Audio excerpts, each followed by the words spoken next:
Hello and welcome. Hope you're all doing well. I got a comment from a viewer, and it says, it's from Margaret Callan, 4275. And it says, "You are effed up. How do you support yourself? Go out and make a life for yourself. Talking mindlessly on YouTube is not living." And I think this is a good comment to talk about a couple things. So I want to talk about judgment and should. And there were many things that originally came to mind in terms of like how I could respond to this comment. And as you can see on the screen, I said you could benefit from meditation. That was, at the time, the best thing I could think of to help this person, because that's what I wanted to do. But the initial reaction was I was going to type something snarky like, "How ironic." You know? And it is a bit ironic, because they're saying that I'm talking mindlessly on YouTube, and yet they're wasting their time on a channel they clearly don't like, posting mean comments and judgmental things, and telling me what to do with my life. As if it matters to them what I do with my life. It shouldn't.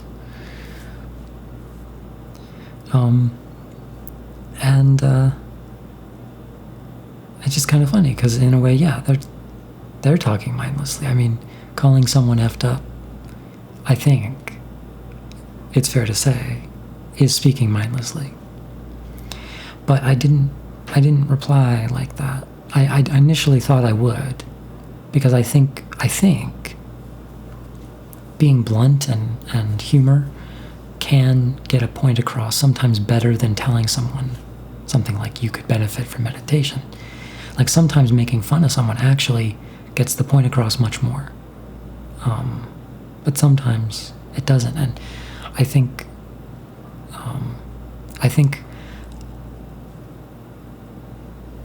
it's a bit judgmental of me to comment something like, "How ironic," you know? As if I'm some enlightened being, as if I am not mindless, because yes, of course I am, just as this person is. So yeah, I went with the thing I thought would help them the best, because quite judgmental, and they're telling me what I should do, right? They're telling me, go out and make a life for yourself. Doing what you're doing is not living. You're not living. So they clearly know what life is all about, and they clearly know that what I'm doing is wasting it. And I've talked about this in my previous video, wasting our life, the meaning to life, and how people who constantly are doing things are trying to escape from the moment, because it's quite scary to meditate. Since I highlighted a not so good comment, I want to highlight a really good comment from Crunchy B-Roll 4731. This person's been on my channel a long time. Many good comments from Crunchy, many good comments. This has got to be my new favorite video you have uploaded, so it's very interesting. This person rather likes my video. That's why I thought I'd show their comment too. Contrasts quite well. "This is very deep, what you are talking about. Self-knowledge is the key to life. My father thinks doing things all the time is a person full of life." This is exactly what I was talking about in that previous video.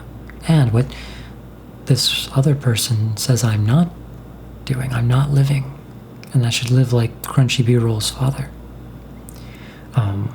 Doing things all the time. And then Crunchy B-Roll continues, "But I find that this philosophy is flawed. Your inner life and developing it through thought and analysis and actively thinking about things will improve yourself. People don't want to think anymore. It's too scary to find your own problems in life.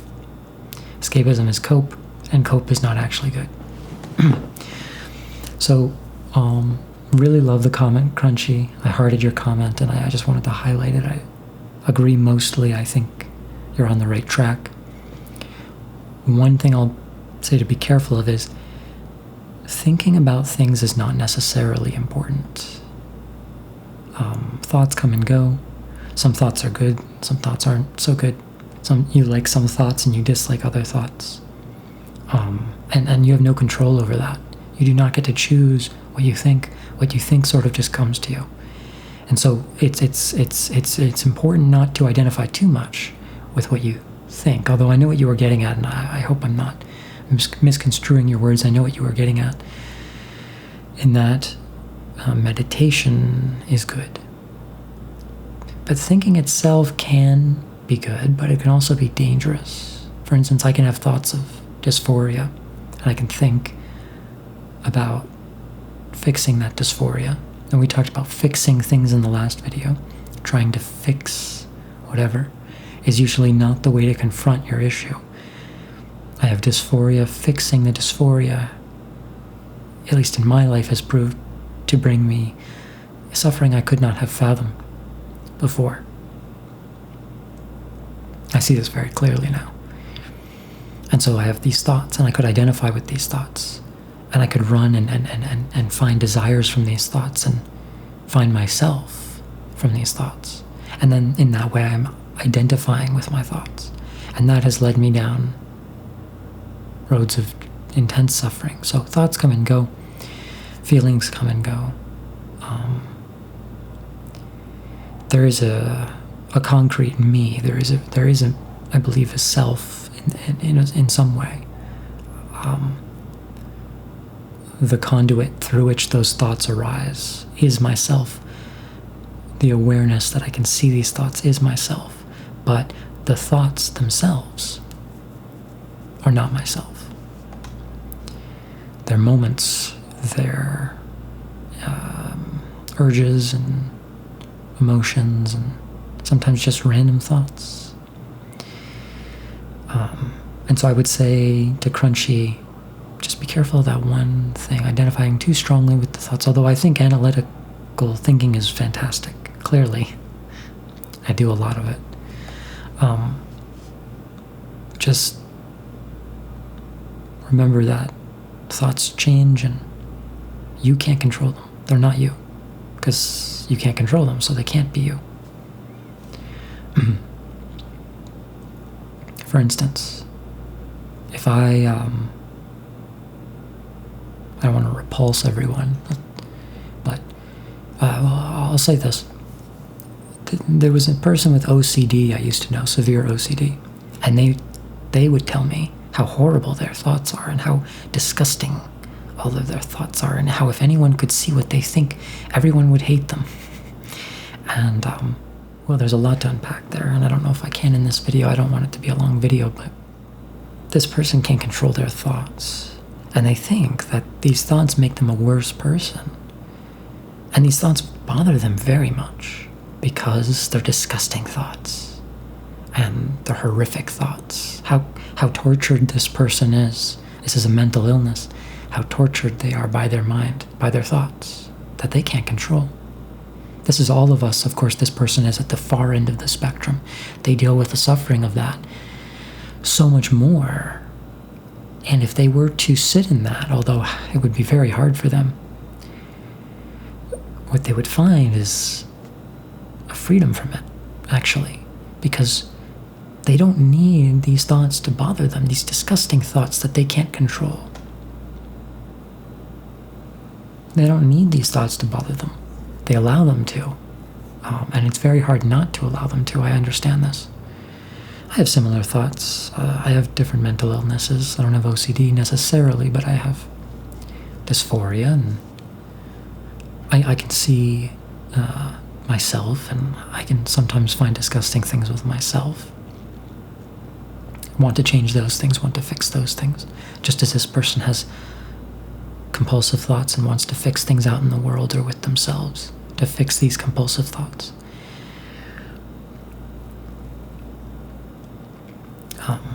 So I'll just say be careful of the thoughts, because they're not you, and they don't need to bother you. You can have horrible thoughts and sit with them, and then they will go. They will leave you. And other thoughts will come. Some will be good, and you'll like those ones. You'll want to cling on to those ones, and you'll want to not leave that state. And then when you do inevitably leave that state, you'll feel bad, and you'll feel like, oh, I had such happiness, where'd it go? I don't understand.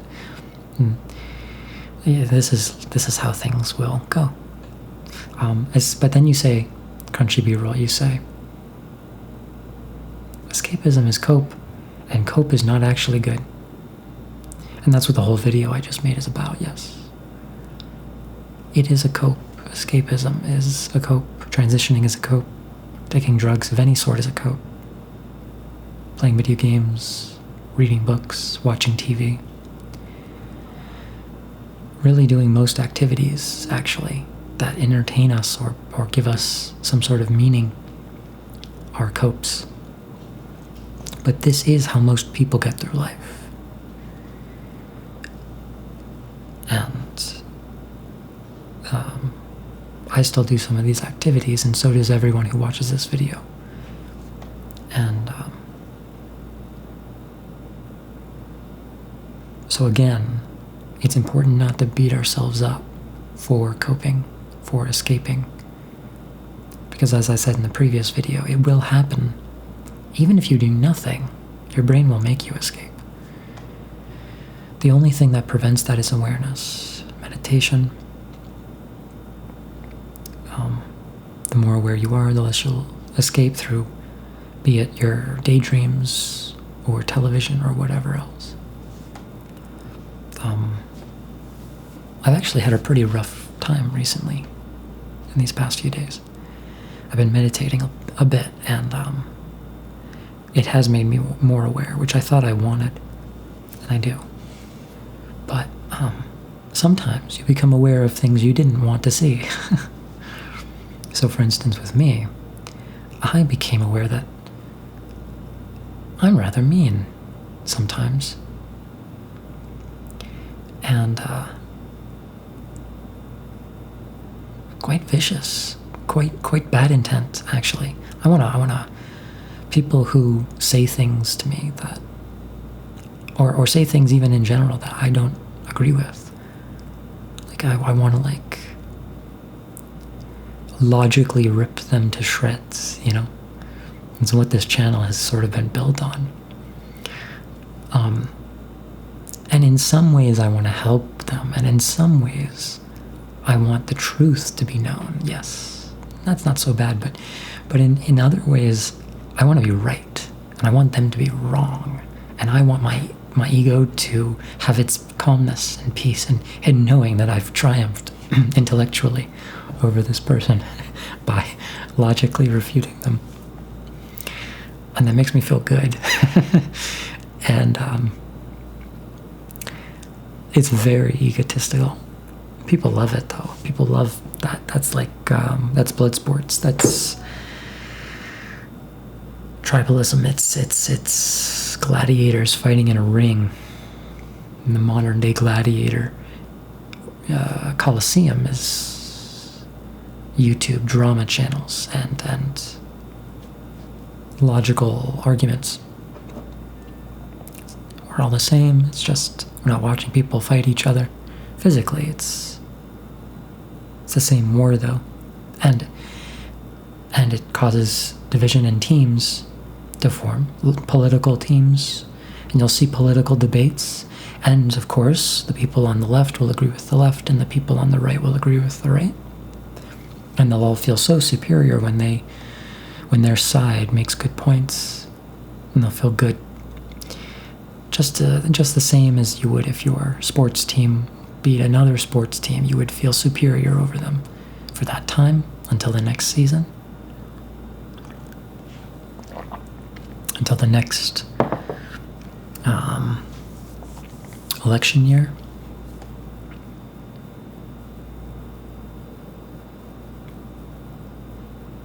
And these are all judgments. And judgments are based in ego. If you have no ego, you cannot judge. You would accept whatever it was, no matter how disgusting it was, or how pleasant. You would accept the thought, you would accept the feeling, you would accept the person. And so that's something I would want to say to this person who had OCD, that I used to know. The only people who would dislike you for your disgusting thoughts are people who still have a lot of judgment. And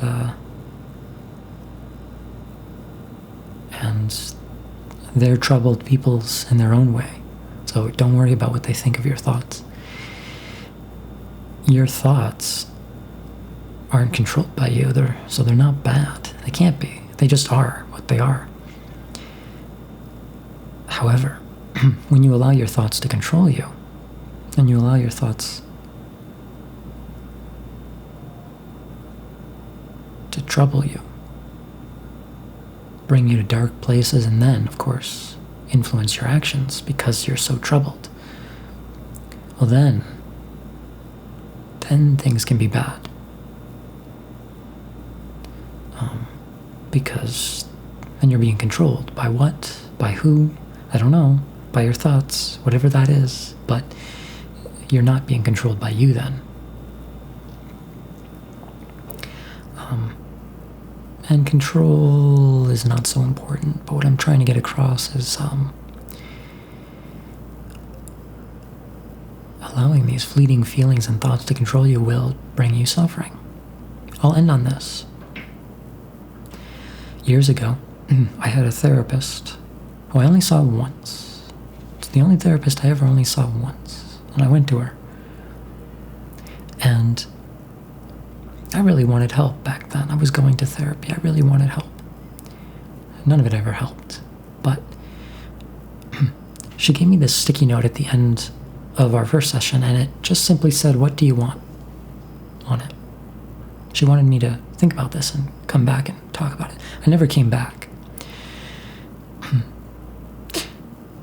Because it wasn't very helpful to do such a thing. But over the years, I have thought about it. And the way I think about this sticky note has changed dramatically. Because at first, of course, I think, what do I want? Yeah, well, it's important to know what you want in life. So you know what you strive for. You know what you want to achieve. And then shortly after that, I decided, well, I want to transition, and so I did. And I want to take hormones, and I want to do drugs, and blah, blah, blah. These are things I want.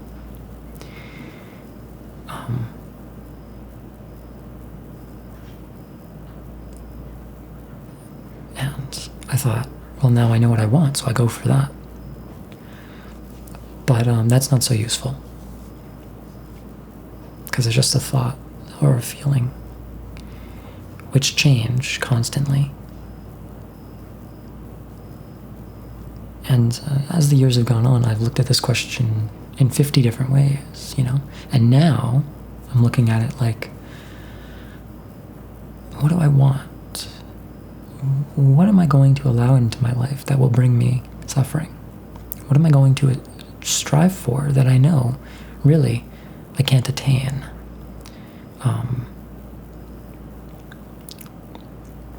Or even if I do attain, will that really bring me the peace I'm truly looking for? So that's how I think about it nowadays.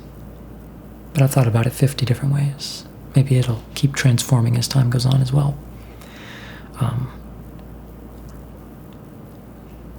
Closing out the video, yeah. So we're talking about judgment. We're talking about what you should do with life. We're talking about what you want and thoughts and feelings. And I would just say that be careful whenever you say the word should, because when you say such a word, should, you're invoking a wisdom of this universe. You're saying you know what life is about. Just know that you're doing that. When you say, you should do this, you're saying that you have certainty, that you know something is right. And in that way, you're invoking God, or some universal truth of the universe. And maybe you believe in God, and maybe you believe in some universal truths in the universe, and that's fine. I'm not trying to say you can't. Just know that that's what you're doing when you say should. Because sometimes we say should when we really still ourselves don't entirely understand what we should do, what the universe was really about. And so often we give advice like, you should meditate, like I gave to this person, when in truth, I don't know what they should do.